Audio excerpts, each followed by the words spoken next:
प्रणाम मित्रों, आप सभी को अंशुमान सिंह चंदेल का प्रणाम। दोस्तों, खबरों की बात करेंगे मित्रों। आज कई ऐसी खबरें रही जिस पे बात करेंगे।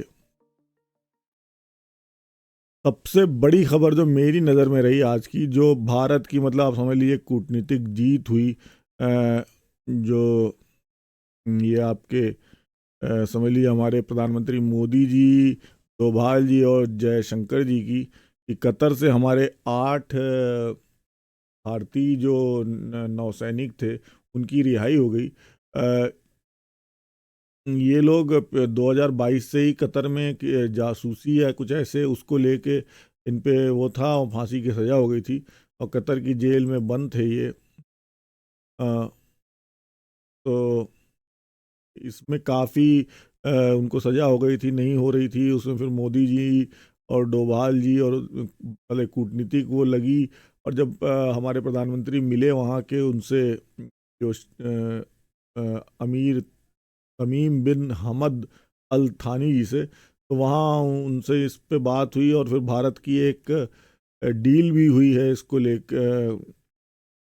आपकी LNG की डील हुई है। इसके बाद इस मामले पे कतर पिघला, फिर धीरे धीरे ये इनकी रिहाई हुई है। तो एक बहुत बड़ी चीज़ जिस पे बात होनी चाहिए थी, क्योंकि देखिए हमारे लोगों को ऐसी एक सज़ा हो गई थी कि ऐसे कंट्री में जहाँ की कोई कोर्ट नहीं, कुछ नहीं है, और वहाँ फिर आपको से सीधे निकाल लाना एक बड़ी जीत है ये भारत कूटनीति की।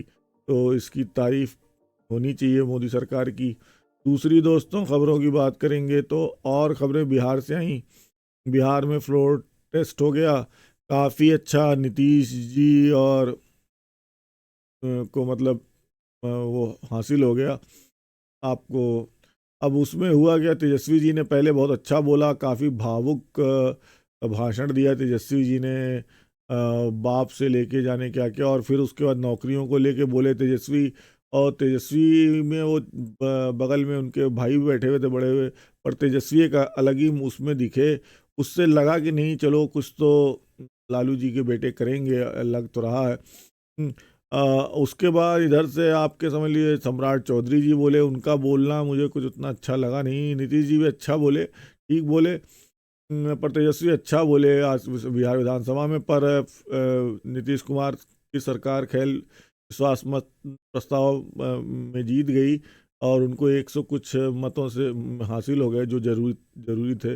पर जो तेजस्वी का शुरू में भाषण हुआ वो काफ़ी अच्छा भाषण रहा। उसमें तेजस्वी ने बड़ी क्लियर क्लियर बातें बोली। एक परिपक्व मैच्योर नेता की तरह तेजस्वी नजर आए आज।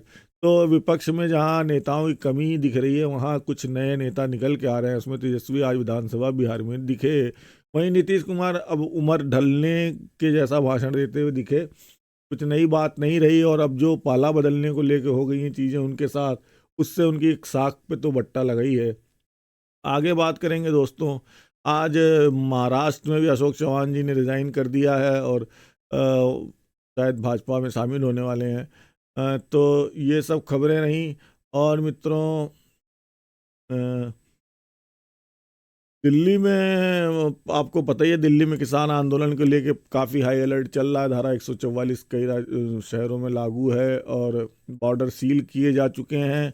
यहाँ 4-4 करोड़ की मर्सिडीज़ और ट्रैक्टरों से लैस किस तरह के किसान, ये मतलब एक तरह से सरकार को समझिए ब्लैकमेल करने की जैसे कोशिश नहीं होती विपक्ष। और ये इसके लिए ये आप अगर डॉट्स कनेक्ट करें तो आपको दिखने लगेगा कि जब से देखिए 22 के राम मंदिर का वो हुआ, उसके बाद से ही आपका विपक्ष को कुछ समझ में नहीं आ रहा है कि अब वो करे क्या। तो विपक्ष उधर राहुल गांधी की जो अपनी न्याय यात्रा चल रही है, वो कल से शायद ये उत्तर प्रदेश में घुस जाएगी, यूपी में। तो वहाँ कुछ हो सकता है कि वो कुछ बने खबर उनकी, पर उनकी खबर उसकी न्याय यात्रा की भी नहीं बन रही है। और इधर से और भाजपा के शिकंजा हर जगह कसता जा रहा है। भाजपा का तो नहीं, मतलब ईडी और सीबीआई का, जिससे विपक्ष कहीं एकजुट सा दिख नहीं रहा है। तो ये अब आखिरी उन्होंने ये किया किसान आंदोलन का, जिसको अभी तक तो अमित शाह जी और दिल्ली पुलिस ने छता बता रखा है। और पर उसमें ये गलत तरीके से विपक्ष या वामपंथी लोग करते हैं कि एकदम से 4-4 करोड़ की मर्सिडीज लेके आ गए हैं, वो कहें किसान कहाँ से आ गए हैं भगवान जाने। तो उसमें सही किसान भी होंगे। तो मेरा अपना निजी ये रहता है कि आप दिल्ली में आम जनता को तंग करने भाई दिल्ली की जनता तो ये है कि उसको रोज उठना है, काम पे जाना है, वहाँ आप ट्रैफिक जाम, ये जाम, नोएडा से लेके लोग घंटों घंटों वो फंसे हैं। तो ये नहीं करना चाहिए। और जबकि जबकि उसका कोई वो नहीं, उसमें साफ मर्सिडीज से 4-4 करोड़ की मर्सिडीज है, बड़ी बड़ी ट्रैक्टरें हैं, और ऐसे लैस होके आ रहे हैं। उसी तरह से आपकी सरकारें उनको रोकने की कोशिश। तो खैर ये अब आज तो उस पर कुछ हुआ नहीं, पर उसमें खबरें चलती रहीं। किसान दिल्ली में हाई अलर्ट तो ही है। और कहाँ कहाँ जाएं ना जाएं को लेके भी दिल्ली पुलिस की एडवाइजरी आई है, तो उसको आप नेट पे देख सकते हैं। अगर आप दिल्ली में ट्रैवल कर रहे हैं ट्रैफिक से बचने के लिए, तो उस पे ना जाएं, इसके लिए आप देख के निकलें। और दोस्तों खबरों की बात करेंगे।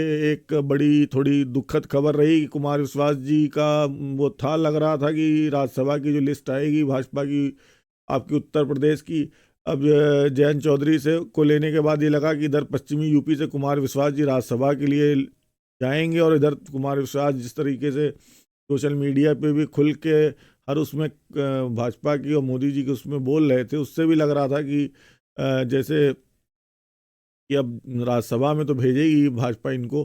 पर हुआ ऐसा कुछ नहीं है। लिस्ट आई है भाजपा की राज्यसभा के सदस्यों की, उसमें कुमार विश्वास जी का नाम नहीं है।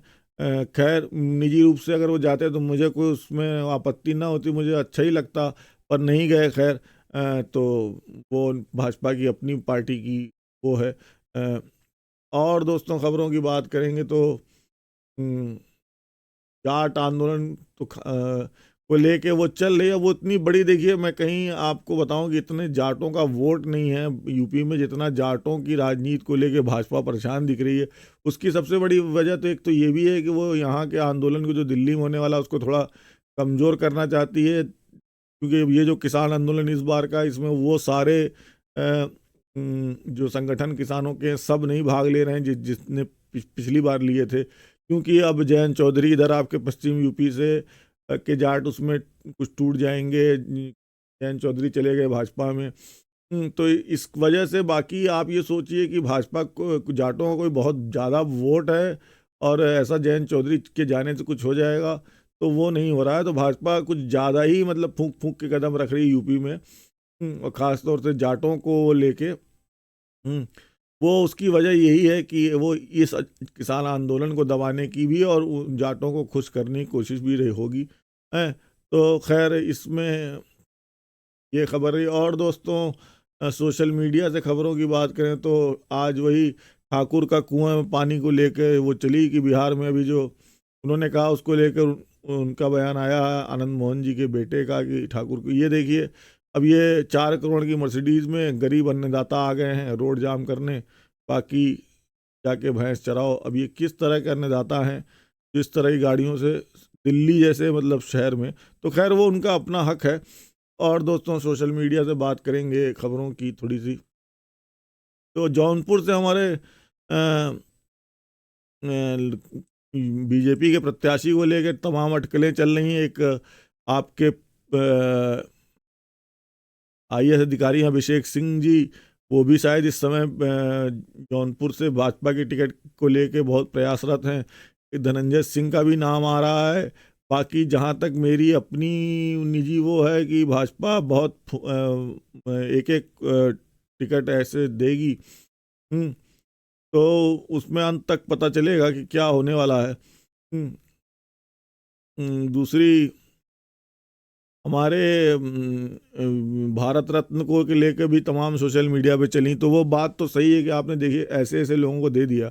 चौधरी चरण सिंह जी को, जिनका ठीक है ऐसा कोई योगदान, जाटों के नेता थे पर जाटों को आपने साधने में क्या क्या नहीं कर लिया है। तो पर आप वैसे कोई बहुत बड़े प्रधानमंत्री नहीं थे। अगर आपको देना था तो वीपी सिंह को देते, समाजवाद के मतलब वीपी सिंह ने मंडल कमीशन के लिए और पिछड़ों के लिए कितना कुछ किया। चंद्रशेखर को देते, चंद्रशेखर जी ने भी क्या कुछ नहीं किया। ध्यानचंद थे खिलाड़ियों में, उनको देते, मेजर ध्यानचंद को। पर नहीं, तो राजपूतों को तो उपेक्षा करती रही है भाजपा की सरकार। और भाजपा, क्योंकि ऐसा होता क्या है कि राजपूत एक निश्चित वोटर है भाजपा का, उनको मालूम है देना ही है इनको, तो इसलिए उनकी उपेक्षा कर जाती है। अब जाटों को साधने की ज़रूरत होती है, इसलिए उनकी थोड़ा वो करनी पड़ती है। हम्म, यहीं फिर अब उसी के बाद से ईडब्ल्यूएस आरक्षण में भी जो अनियमितताएं उसको लेके तमाम सोशल मीडिया पे वो चली, तो उसमें भी सरकार को उसको नियमित करना चाहिए। हम्म, आ, और दोस्तों, खबरों की बात करेंगे तो भाजपा तो अपना वही राग आलाप रही है, 24 में 400 पार। और जो लग भी रहा है कि तमाम तरह के आपके वो दे रहे हैं, उसमें आप देखेंगे तमाम तरह सोशल मीडिया में पक्ष विपक्ष की बातें होने पर जो जितनी भाजपा फूक फूक के रख रही है और जिस तरह के विपक्ष की हाल है अभी तक, तो 400 पार तो कर ही जाना चाहिए। क्योंकि विपक्ष आपको कहीं दिख ही नहीं रहा है, कोई इस देश में विपक्ष है या नहीं है वो भी समझ में नहीं आ रहा है। केजरीवाल जी आज राम मंदिर गए और बड़े खुश रहे, तो मैंने तो लिखा भी कि भैया देखिए ये हुई है राम मंदिर बनने के बाद कि अब आप देखिए वामपंथ भी को भी एक हाजिरी लगानी पड़ रही है राम मंदिर में दर्शन करके हैं। तो भगवंत मान जी के साथ शायद आज केजरीवाल जी गए, दिल्ली के मुख्यमंत्री, राम मंदिर दर्शन करने। और उधर बंगाल के मुख्यमंत्री से मिलके कोई पत्रकार हैं राजदीप सरदेसाई जी, उनकी पत्नी सागरिका घोष जी को वो मिल गया राज्यसभा की सदस्यता, उस पर भी मार सोशल मीडिया पे वो चल रहा था। तो ये तो अब देखिए हो ही रहा है, इसमें खुल के पत्रकारों को जनता को भी समझना चाहिए कि ये भाई ये तो फ़ायदा लेते ही हैं, कुछ कहीं उसका वो नेता फ़ायदा उठाते हैं मीडिया का, मीडिया कहीं ऐसे फ़ायदा उठाती है, तो उस फ़ायदे में सागरिका घोष जी राज्यसभा पहुंच गई बंगाल से, ममता बनर्जी के उससे। और दोस्तों, बाकी राहुल जी कहीं नज़र नहीं आ रहे हैं, वही राहुल जी को लेके। और प्रियंका जी को मुझे लगता है कि आगे बढ़ाना चाहिए सोनिया जी को, क्योंकि प्रियंका जी में वो बात है कि वो कर सकती हैं विपक्ष के लीडर का काम, जो राहुल जी नहीं कर पा रहे हैं और बार बार लॉन्च हो रहे हैं। तो यही सब रही दोस्तों खबरें आज की फार्मर प्रोटेस्ट को लेके ही। अब देखिए कल तक क्या खबरें आती हैं। कल कुछ उस पर होने की आशंका है कि कल दिल्ली में फार्मर प्रोटेस्ट को लेके कुछ चीज़ें होंगी, पर वो उतना बड़ा नहीं हो पाएगा जहाँ तक मुझे लग रहा है इस बार, क्योंकि अब इस बार जनता भी उस पर उतनी वो नहीं है और उसमें कई संगठन शामिल भी नहीं है। और इस बार पुलिस और अमित शाह, क्योंकि चुनाव का समय है और ऐसे वो पहले की तरह नहीं कि उनको बैठे रहने देंगे, तो अब की थोड़ा पुलिस भी तो वो है, तो उससे लग रहा है कि उतना उग्र नहीं हो पाएगा। पर क्या होता है वो कल तक समझ में आएगा।